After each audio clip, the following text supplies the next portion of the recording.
Most people think Thanksgiving dinners are supposed to be warm and peaceful. Families gathering around a table, sharing food, laughing about old memories. For my family, it was the night they finally proved publicly that I had never mattered to them. I was sitting at the long dining table in my parents' lake house when my father stood up with his glass raised. Everyone stopped talking. My mother was smiling beside him, and my sister Emily was already grinning like she knew exactly what was coming. My father cleared his throat and said loud enough for the entire room to hear, "Your mother and I have decided it's time to pass the lake house down to the child who actually deserves it." He turned to Emily. The room filled with applause. Someone even laughed and said, "Well, that was obvious." Then my mother added the part that made my stomach drop. We couldn't leave it to someone who ran away from the family and never made anything of herself. Every pair of eyes at the table turned toward me. But what none of them noticed was the unfamiliar black car slowly pulling into the driveway outside, and the man stepping out of it was carrying a sealed envelope with my grandmother's name on it. But to understand why that envelope mattered, I need to go back a few years, back to the kind of childhood that teaches you very early which seat at the table is yours, and which one never really was. I grew up in a small lakeside town where everyone knew my family. My parents owned the lake house long before it became the kind of property people brag about. Back then, it was just a cozy wooden house by the water, the place where every holiday happened. Birthdays, Christmas mornings, summer barbecues, and every Thanksgiving dinner I could remember took place under that same roof. If you had asked anyone in town about my family, they would have told you we were the picture of success. My father, Richard, ran a successful construction company. My mother, Linda, had the kind of social life that made her name pop up on every charity committee and local event flyer. They were respected, admired, and according to them, very proud of their daughters. But if you looked a little closer, you'd notice something else. They were proud of one daughter, Emily. My younger sister was the kind of person people naturally gravitated toward. She had bright blonde hair, a confident smile, and the effortless charm that made adults call her such a sweetheart. Teachers loved her, neighbors adored her, and my parents treated her like the center of the universe. Then there was me. I'm Sarah. 3 years older than Emily, quieter, more reserved, and apparently born with the unfortunate ability to disappoint my parents just by existing. At least that's how it always felt growing up. My earliest memory of understanding the difference between us happened when I was 8 years old. Emily had just finished a dance recital. My parents sat in the front row clapping like she'd just performed on Broadway.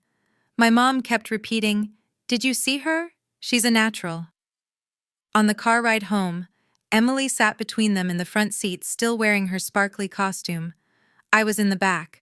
My dad turned around and asked me, "So Sarah, did you sign up for anything yet? Or are you still doing that drawing thing?" I remember staring down at the sketchbook in my lap. "I like drawing," I said quietly. My mom sighed. "Well, that's not exactly something that leads anywhere, sweetheart." It was the first time I realized something simple. Emily's interests were talents. Mine were inconveniences. That pattern never changed. When Emily got a B on a test, my parents comforted her and blamed the teacher. When I got an A-, my dad would say, "So what happened to the other few points?" When Emily joined the school cheer team, my parents threw her a party. When I won a regional art competition in high school, my mom said, "That's nice," and changed the subject to Emily's upcoming debate tournament. If there was ever a moment when I hoped things might be different, it was when my grandmother visited. Grandma Rose was my dad's mother, and she was nothing like the rest of my family. She lived in a quiet house about 30 minutes away, surrounded by a garden she cared for like it was a living painting. When she visited the lake house, she never arrived empty-handed. She'd bring pies she baked herself, jars of homemade jam, and sometimes a small wrapped gift for each of us. But the thing I remember most about Grandma Rose wasn't the gifts. It was the way she looked at me, not past me, not through me, at me. One afternoon when I was about 12, I was sitting on the dock behind the lake house, sketching the water like I often did when the house got too loud. Grandma Rose sat down beside me. She watched quietly for a moment before asking, "You see the way the light hits the water near the reeds?" I nodded. "That's what I'm trying to draw." She leaned closer to look at my sketch. "You have an eye for things other people miss," she said. It might not sound like much, but it was the first compliment I could remember receiving that wasn't followed by criticism. From that moment on, Grandma Rose and I became close. Whenever my parents hosted family gatherings, she'd find me somewhere in the house and start a conversation that had nothing to do with Emily. She asked about my ideas, my drawings, my thoughts, things my parents had never seemed interested in. I didn't realize it back then, but those quiet conversations would eventually matter more than anyone in that family ever expected, especially on the night that sealed envelope showed up at the lake house. Growing up, the favoritism in my family wasn't subtle. It wasn't the kind of thing you could brush off as misunderstanding or coincidence. It was built into the rhythm of our lives, into the way my parents spoke, the way they looked at us, and the expectations they had for each of their daughters. Emily was the future. I was the warning. That's how it often felt. When I was 14, I spent weeks preparing for a statewide art competition. It was the biggest thing I had ever entered. I stayed up late sketching and repainting the same piece until my fingers were stained with charcoal and watercolor. The night before the final submission, I showed the painting to my parents in the kitchen. My mom glanced at it for maybe 3 seconds. "That's nice," she said. Then she turned back to Emily. "So tell me again about the cheer captain tryouts." I stood there holding the painting, waiting for something more. A question? A comment? Anything. But the conversation had already moved on. The next week, I won second place in the entire state. When I brought the certificate home, my dad looked at it and nodded. "Second place," he said. "So, someone else was better."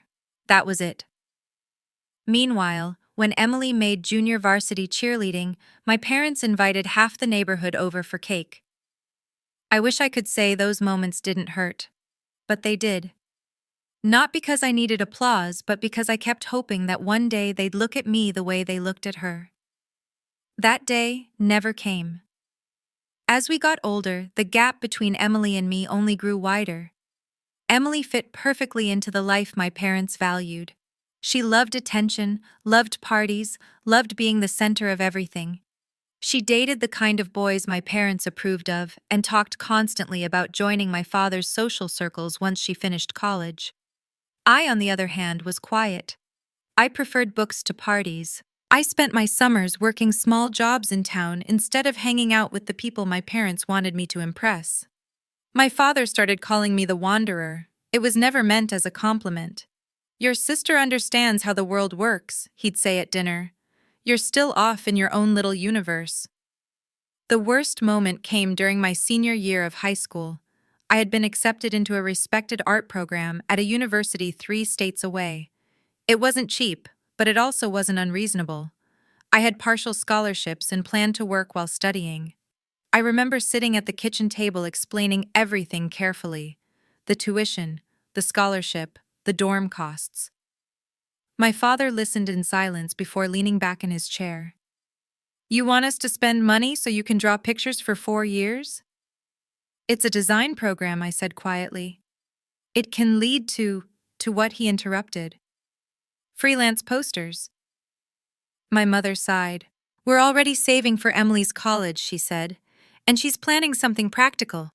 Emily hadn't even applied to college yet, but somehow her future already had funding. Mine didn't. I ended up leaving anyway. I took out loans, worked part-time jobs, and moved 3 states away with 2 suitcases and a sketchbook full of ideas. My parents told everyone I had run off. Emily told people I was going through a phase. The only person who called me regularly during those years was Grandma Rose. Every Sunday evening, without fail. She'd ask how my classes were going, what I was working on, whether I had eaten enough that week. Sometimes she mailed small envelopes with handwritten notes or $20 bills tucked inside. "Just in case you need groceries," she'd write.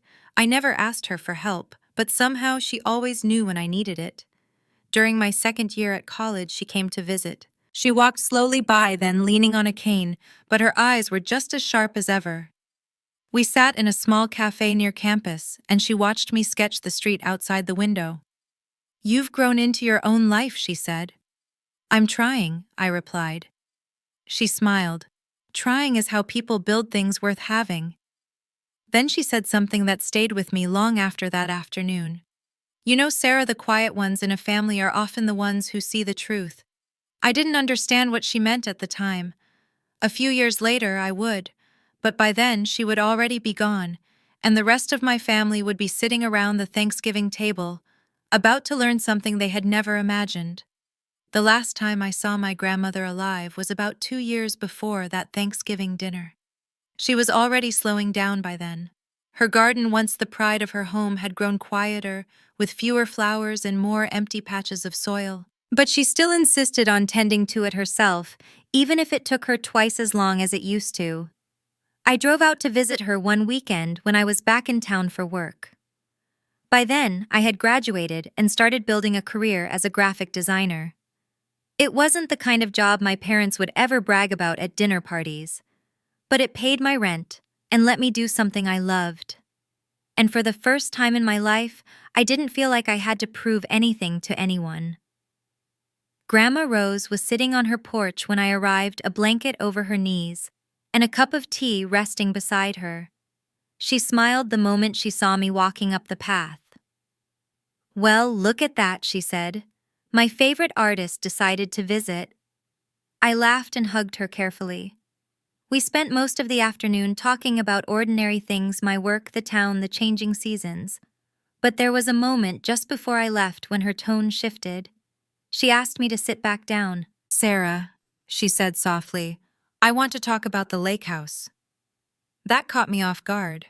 The lake house had always been the center of my family's world. My parents loved it more than any place they'd ever lived. Every holiday, every celebration, every big announcement happened there. "It'll probably go to Emily someday," I said with a small shrug. Grandma Rose studied my face. "You believe that I hesitated." "Well, don't you?" She didn't answer right away. Instead, she reached for the small wooden box sitting on the table beside her chair. It was an old thing, the kind people keep letters or photographs in. She opened it slowly and took out a folded document. "I've watched this family for a long time," she said. "Long enough to know how certain things will play out." I didn't understand what she meant. She handed me the document. "I want you to keep this in mind," she continued. "Not now, but someday." I looked down at the paper, confused. "Grandma, what is this?" She just smiled. "Something that will make sense later." I tried to ask more questions, but she waved them away. "Trust me," she said. "One day you'll understand why I did what I did." At the time, I assumed she was just being sentimental. Grandparents say mysterious things sometimes. I didn't think much of it. A year later, she passed away quietly in her sleep. The funeral was held on a gray afternoon that seemed determined to match everyone's mood. My parents organized everything. Emily gave a short speech about how much Grandma meant to the family. I stood near the back of the room listening. After the service, a man in a dark suit approached my father. I noticed him because he spoke quietly and handed my dad a business card. "Mr. Carter," he introduced himself. Apparently, he had handled some legal matters for my grandmother. My father nodded politely, slipped the card into his pocket, and moved on to greet other guests. No one thought much of it. Life moved on. My parents continued hosting holidays at the lake house. Emily got engaged to a man my parents absolutely adored. And I kept living my life several hours away, visiting town only when I had to, which is how I eventually found myself sitting at that Thanksgiving dinner, back at the long table, back in the house that had always felt like it belonged to everyone except me. I had almost declined the invitation that year, but my mother insisted. "It's family," she said over the phone. "You should show up for once." So I drove down that morning. The house looked exactly the same as it always had. The same wooden dock stretching out over the lake. The same wide porch where my parents liked to host summer parties. Inside, the smell of roasted turkey and cinnamon filled the air. Relatives had already started arriving. My Uncle Mark was pouring drinks in the kitchen. My cousin Lisa was setting plates at the table. Emily was standing near the living room window showing off her engagement ring to a group of aunts. When she saw me walk in, she smiled politely, the kind of smile people use when greeting someone they barely know. "Hey, Sarah," she said. "You made it." "Looks like it," I replied. A few hours later, we were all seated around the long dining table, and that's when my father stood up with his glass. The moment that would change everything. My father had always loved making speeches. It didn't matter if it was a birthday, a retirement party, or just a holiday dinner. If there was a table full of people and a glass in his hand, he would eventually stand up and say something that made the room focus on him. That Thanksgiving was no different. Except this time, I was the punchline. He stood at the head of the table tapping his glass lightly with a fork until the conversations around the room faded. My mother straightened in her chair beside him, smiling in that proud way she always did when my father was about to make some kind of announcement. Emily leaned back in her seat, already looking pleased with herself, like she knew what was coming. I remember feeling a strange knot forming in my stomach. Not fear exactly, more like the quiet certainty that something unpleasant was about to happen. "All right, everyone," my father said. "Before we start dessert, your mother and I wanted to share a little family news." A few relatives leaned forward. Someone said, "Don't tell me Emily's already picked a wedding date." Emily laughed. "Not yet," she said. My father shook his head. "This is actually something bigger." He paused for dramatic effect, glancing around the table, like he enjoyed having everyone's attention. Then he said the words that made the room erupt. "Your mother and I have decided it's time to pass the lake house down to the next generation." A few people gasped softly.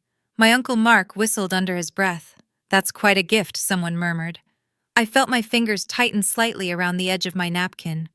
The lake house wasn't just a property. It was the center of every family memory I had. Every summer, every holiday, every moment that had shaped my childhood had happened within those walls. My father continued. And after a lot of thought, he said, "We've decided the house should go to the daughter who actually appreciates this family." He turned toward Emily. "Congratulations!" The room exploded into applause. Emily covered her mouth with both hands in exaggerated surprise. "Oh my God," she said, laughing. "Are you serious?" My mother reached over and hugged her. "You deserve it, sweetheart." Emily's fiancé clapped her on the shoulder. "That place is incredible," he said. "You two are going to love it." Around the table, relatives started chiming in. "Emily always did love this house. She'll take good care of it. It's the perfect place for her future family." No one mentioned me, not at first. I sat there quietly watching the celebration unfold like it had nothing to do with me. And maybe it didn't. But then my mother made sure it did. She looked across the table and said just loud enough for everyone to hear, "Well, we certainly couldn't leave it to someone who ran off and never really became part of this family." A few uncomfortable chuckles rippled through the room. Someone avoided eye contact with me. Emily shifted slightly in her chair, pretending not to notice. My father added the final piece. "Let's be honest," he said. "Not everyone has the sense of responsibility Emily does." The implication hung in the air like smoke. I was the irresponsible one, the daughter who left, the one who never made anything of herself. I felt dozens of eyes flicking toward me and then away again, waiting to see how I would react. For a moment, I considered standing up, walking out, saying something sharp enough to cut through the room, but I didn't. Instead, I reached for my glass of water and took a slow sip. Because something about the timing of this whole moment suddenly felt strange. Earlier that afternoon, while helping bring dishes into the kitchen, I had noticed something through the front window. A black sedan parked near the edge of the driveway. At the time, I assumed it belonged to one of my relatives. But now, as the applause around the table slowly faded, I saw movement outside again. Headlights briefly flickered through the window. A car door closing. Then footsteps on the wooden porch. My Uncle Mark frowned. Were we expecting someone else? My father looked confused. No. A few seconds later, the front door opened. The room grew quiet as a man stepped inside. He wore a dark suit and carried a slim leather briefcase. For a moment, he simply looked around the room, taking in the table full of people. Then his eyes landed on my father. "Richard Bennett," he asked calmly. My father nodded slowly. "Yes." The man stepped forward.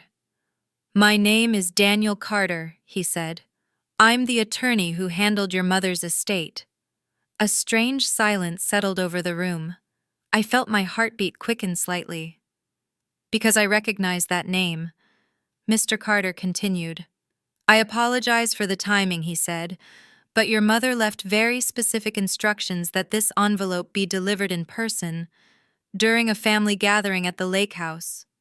He opened his briefcase and removed a thick sealed envelope.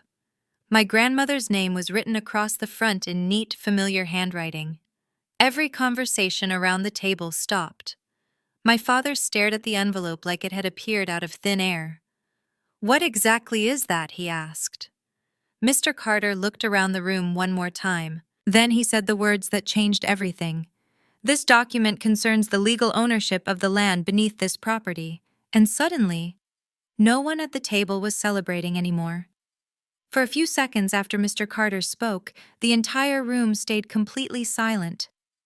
Not the comfortable kind of silence you get after a toast. This was the kind where people stop breathing. My father slowly set his glass down on the table. "The land," he repeated. "What are you talking about?"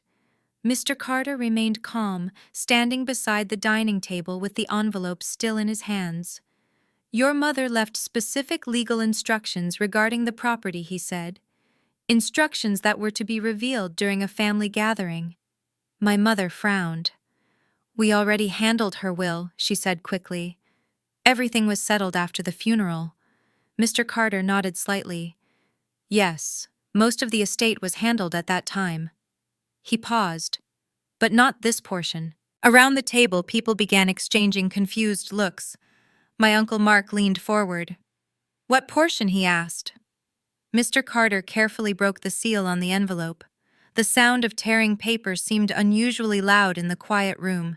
Inside was a stack of official-looking documents. He placed them gently on the table.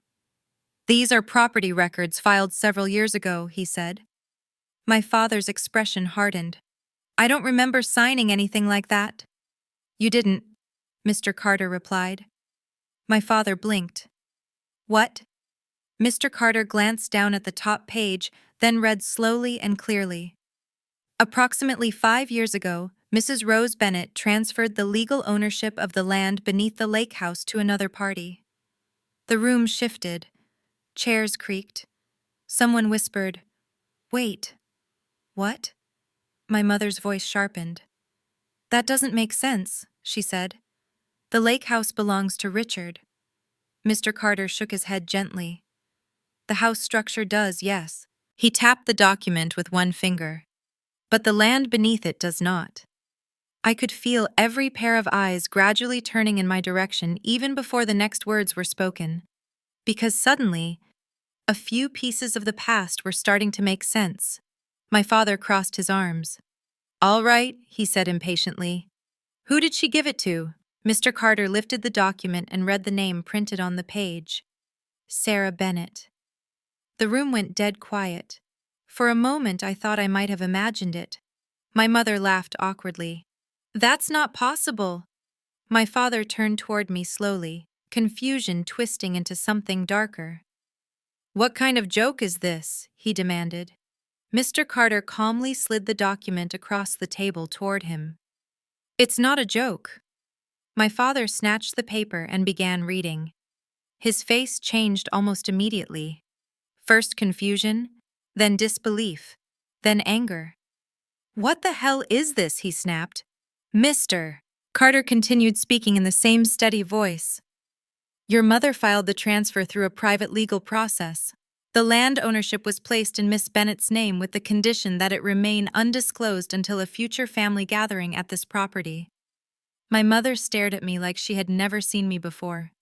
You knew about this, she asked sharply.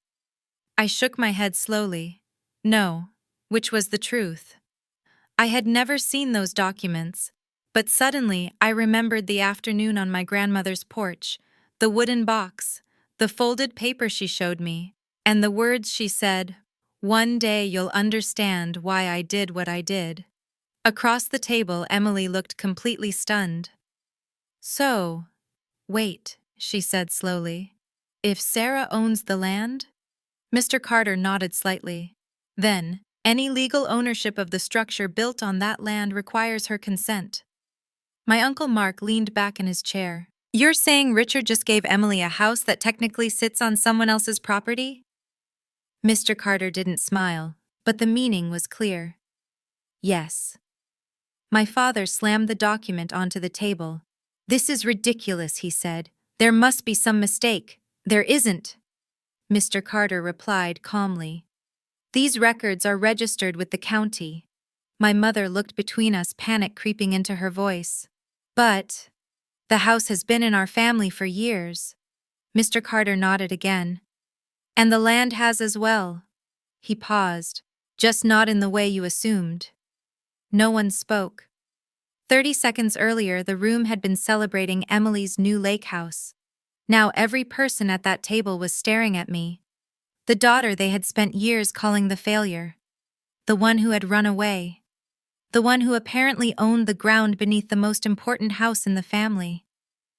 Emily finally turned toward me. Her voice sounded smaller than I had ever heard it. You didn't know I met her eyes. No, I said quietly. And for the first time in my life, my entire family didn't know what to say next.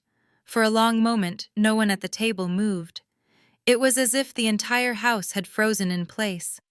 My father was still staring down at the document like it might somehow change if he looked at it long enough.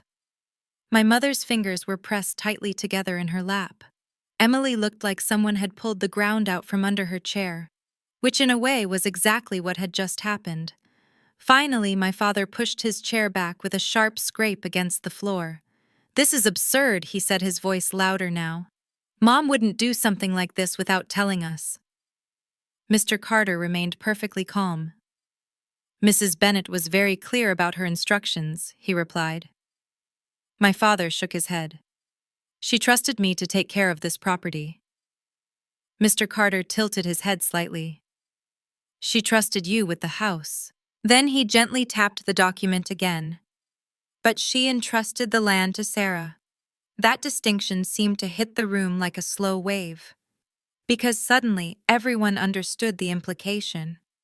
The lake house, the place where my parents had hosted every holiday for decades, was standing on land they no longer controlled.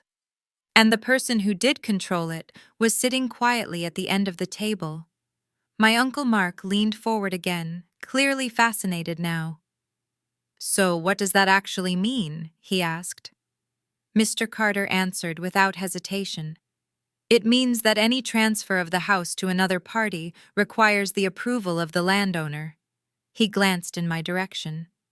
Miss Bennet. Emily blinked several times. So, if Sarah says no? Mr. Carter nodded. The property cannot legally be transferred to you. The silence that followed felt heavier than anything earlier that evening. My father turned slowly toward me. The anger in his expression had deepened into something sharper. You're seriously going to stand there and pretend you had nothing to do with this? He demanded. I didn't, I said calmly. Then fix it, he snapped. My mother quickly jumped in. Yes, Sarah, this is clearly some kind of misunderstanding. You can sign whatever paperwork is needed and we'll sort it out. Emily looked relieved as if the solution had just been handed to her. Yeah, she said. It's not like you'd actually want the lake house. I looked around the table. At my parents, at my sister, at the relatives who had been clapping for Emily just minutes earlier. And for the first time in years, I didn't feel embarrassed sitting there. I felt strangely calm. Interesting, I said quietly. My father frowned. What's interesting? The timing, I replied. They all stared at me. You spent years telling everyone I wasn't responsible enough for this family. I continued. That I ran away. That I never contributed to anything. My mother shifted uncomfortably. That's not what we meant. But the moment it turns out I actually have something you need, I said suddenly, you expect me to fix things for you. No one answered. Even Emily looked slightly uncomfortable now. Mr. Carter remained silent, observing the conversation like it wasn't his place to interfere. My father folded his arms. You're making this dramatic for no reason, he said. This house belongs in the family. It does, I agreed. He seemed relieved for half a second. Then I added, but it's interesting that you only remember that when I'm the one holding the paperwork. Emily's fiancé cleared his throat awkwardly. Maybe we should all just calm down, he suggested. But the tension in the room was already too thick. My mother finally spoke again, her tone softer now. Sarah, your grandmother loved this house. She wouldn't want the family fighting over it. I thought about that. About my grandmother sitting on her porch, about the way she had looked at me that afternoon years ago. And I realized something. You're right, I said. She wouldn't. My father leaned forward. Good, he said. So let's settle this. I looked directly at him. But she also spent years watching how this family treated people. His expression hardened again. What's that supposed to mean? I didn't answer immediately. Instead, I turned to Mr. Carter. Did my grandmother leave any message with those documents? I asked. Mr. Carter paused. Then he reached back into his briefcase. As a matter of fact, he said slowly, she did. He removed a second envelope. This one smaller, thinner. My grandmother's handwriting was on this one too. My name. Sarah. The entire room leaned forward slightly as he handed it to me. For a moment, I simply stared at the envelope. The last thing my grandmother had ever left for me. Then I opened it. Inside was a single folded letter. I unfolded it carefully and began reading. And as the words sank in, I realized something that made my chest tighten slightly. My grandmother had known exactly what would happen at that table one day, and she had left instructions for what I should do next. My hands were steadier than I expected as I unfolded the letter. The paper was thin and slightly yellowed, the kind my grandmother always used for writing notes. I recognized the soft curve of her handwriting immediately. For a moment, the room disappeared. The voices, the tension, the stares from around the table, they all faded as I began to read. Sarah. If you're reading this, it means Mr. Carter has finally delivered the documents, and it probably means the rest of the family has just discovered something they weren't expecting. A faint murmur moved around the table, but I kept reading. I've had a long life, long enough to see how families can treat each other when pride and favoritism get in the way. You were always the one who noticed things quietly, the one who didn't shout for attention but still worked hard for the life you wanted. That's why I made the decision I did. My throat tightened slightly. Across the table, my father shifted impatiently. Well, he said. What does it say? I ignored him and kept reading. The lake house has always been the center of this family. But I've watched over the years as it became something else too, a symbol of who was valued and who wasn't. You were the only one who ever visited me just to talk. You were the only one who asked how I was doing instead of asking what I was leaving behind. A heavy silence settled over the room again. My mother's eyes flicked briefly toward the table. So I made sure the land beneath that house would belong to the one person I trust to understand what family is supposed to mean. You. My hands lowered the letter slightly. No one spoke. Even Emily looked uncomfortable now. I continued reading the final part. You don't owe anyone anything, Sarah. Not your approval, not your forgiveness, and certainly not that house. Do what you believe is right. Love, Grandma Rose. The letter trembled slightly as I folded it back up. For several seconds, the only sound in the room was the quiet ticking of the old kitchen clock. Then my father exhaled sharply. So that's it, he said. I looked up. He gestured toward the papers on the table. You're just going to sit there holding a letter while the rest of us deal with this mess. That was an interesting word for it. Emily finally spoke, her voice cautious. Sarah. Look, if this is about what Mom said earlier, she didn't mean. My mother cut in quickly. We can apologize if that's what you want. The word apologize hung in the air like something unfamiliar to them. My father leaned forward again. But the reality is, the lake house should stay with the family, he insisted. I looked at him quietly. It already does. His brow furrowed. What does that mean? I folded the letter carefully and placed it on the table. Then I stood up. Every eye followed the movement. For most of my life, standing in that dining room had made me feel small, like the quiet kid at the edge of the conversation. But now something about the room felt different.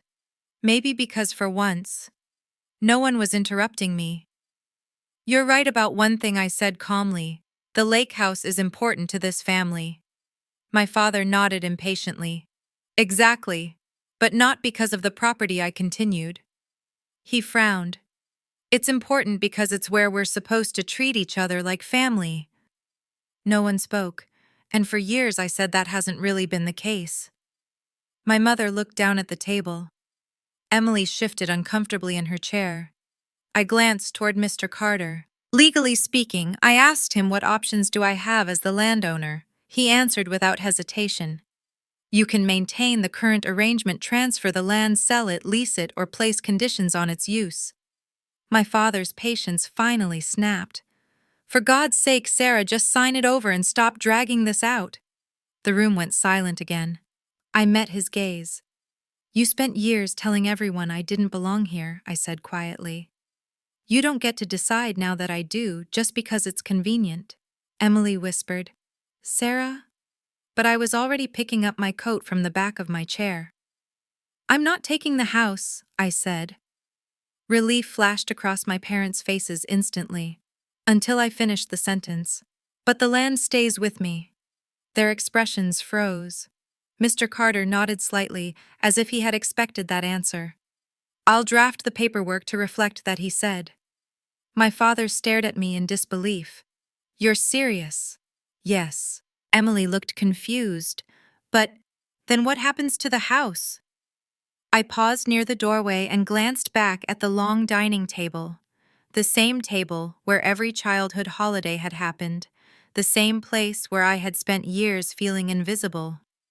That depends on how everyone chooses to treat each other from now on, I said. No one had a response to that. So I opened the door. Cold evening air rushed into the house. Behind me, the room remained silent. 30 minutes earlier, they had been celebrating Emily's new lake house. Now they were realizing something much harder to accept. The daughter they had always called the failure was the one holding the ground beneath their feet. And that was the last Thanksgiving dinner where my parents